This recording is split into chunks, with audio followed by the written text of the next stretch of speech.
જ્યાં ભજન બન્યા છે ને આ વાતો અમે રામાપીરનું ભજન ગાયું ક્યારે બન્યું છે?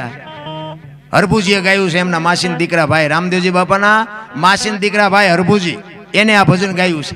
ક્યારે? રામદેવજી બાપાને જવાનો સમય, જો કે રામદેવજી હશે ભક્તો આમાં બધા મંડળ વાળા હશે કદાચ. રામદેવજી બાપાને જવાનો જ્યારે સમય થયો ને એટલે એમના કુટુંબને ભેળું કરીને કીધું કે મેં તમને એટલા માટે ભેગા કર્યા, મારો સમય થઈ ગયો અને મારી હવે તૈયારી કરો. પણ એક વાત હું તમને કહું કે દુનિયા હું ગયા પછી કોઈ પણ માણસ ગમે એવી વાત કરે મારી સમાધિને ખોદવાની વાત ન કરતા. કારણ કે રામદેવજીને ખબર હતી હરભુજી એમના માસીના દીકરા ભાઈને વચન આપેલું. જો વચન કોને કહેવાય? મેં તમને કીધું કે આ તારીખે હું અહીં આવીશ ને હું અહીં આવ્યો એને વચન ન કહેવાય. વચન છે ને બહુ આખી વાત છે. વચન વિવેકી જે નારી પાનબાઈની વાણી કહે છે ને, વચનથી આ ધરતી છે, વચનથી આકાશ છે, વચનથી સૂર્ય ચંદ્ર છે. બાપુ વચન આગવું છે. તમે મને કહો કે આટલા વાગે આવજો ને હું આવી ગયો, એને વચન ન કહેવાય. વચન આખી વાત છે. આની માટે સદગુરુ જોવે. હરભુજીને વચન આપેલું કે હું તમને મળ્યા સિવાય નો જઈશ નહીં, અને બે ભાઈને મળાણું નહીં ને અહીં સમય થઈ ગયો જવાનો. એટલે એમના કુટુંબને ખુલાસો ન કર્યો કે મારે હરભુજીને મળવાનું છે, પણ એમને કીધું કોઈ પણ માણસ વાત કરે મારી સમાધિને ખોદતા નહીં. હવે આ રામદેવજીનું બધું કાર્ય થઈ ગયું, સમાધિ દેવાઈ ગઈ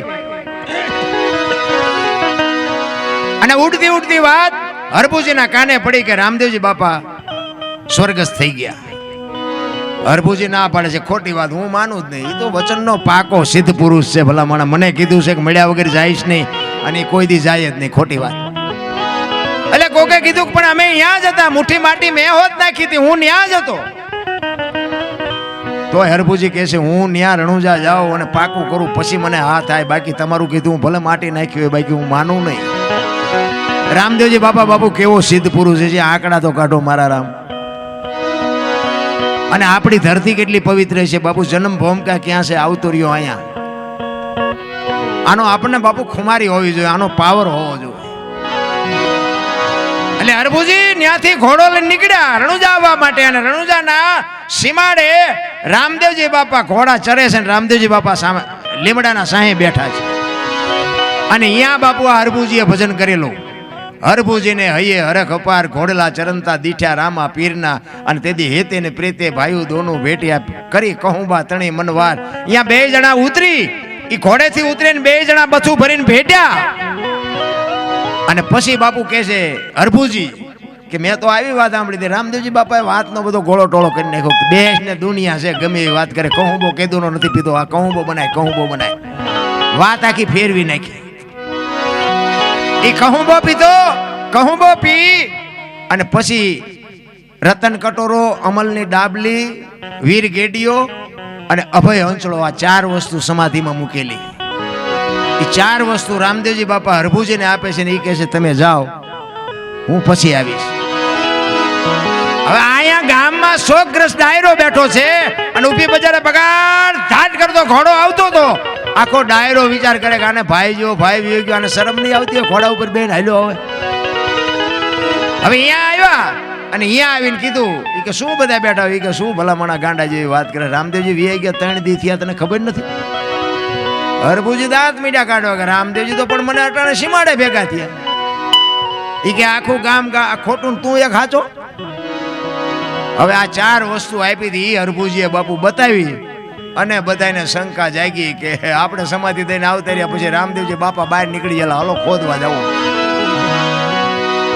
એ બધા અહીંયા આવ્યા અને આમ ઘા કરવાની તૈયારી કરીને બાપુ આકાશવાણી થઈ. હો હે તમારી જાતના રજપૂતો, મેં તમને કીધું તું કે તમને મારી વાત ઉપર વિશ્વાસ ન આવ્યો. મેં તમને કીધું તું કે તમે સમાધિ માથે ઘા ન કરતા. શું કામ? હું આ ત્રીજી પેઢીએ પીર થઈશ, પણ હવે હું અહીંથી સૌરાષ્ટ્રમાં જઉં છું. પેલું પીરાણું આપણું ગેબીનાથ ને પાળિયાદ. બાપુ રામદેવજી બાપા અહીં વી આવ્યા, અહીંયા પછી કાંઈ છે નહીં.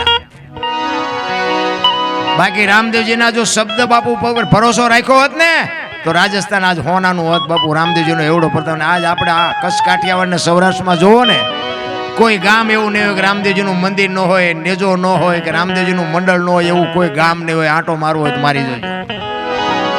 અને પછી બાપુ હરભુજીને ખબર પડી કે ખરેખર રામદેવજી મને વચન પાળવા માટે જ મને મળ્યો હતો. પછી હરભુજી જે રોયો છે ભાઈ, હે મારા બાપ, હું તને ઓળખી ન હોય, તું વ્યાઈ ગયા પછી તું મને મળ્યો, હું તારા પગ ન ઝાલી ગયો. મારા બાપ, તને મારે હવે મળવું હોય તો શું કરવું પડે?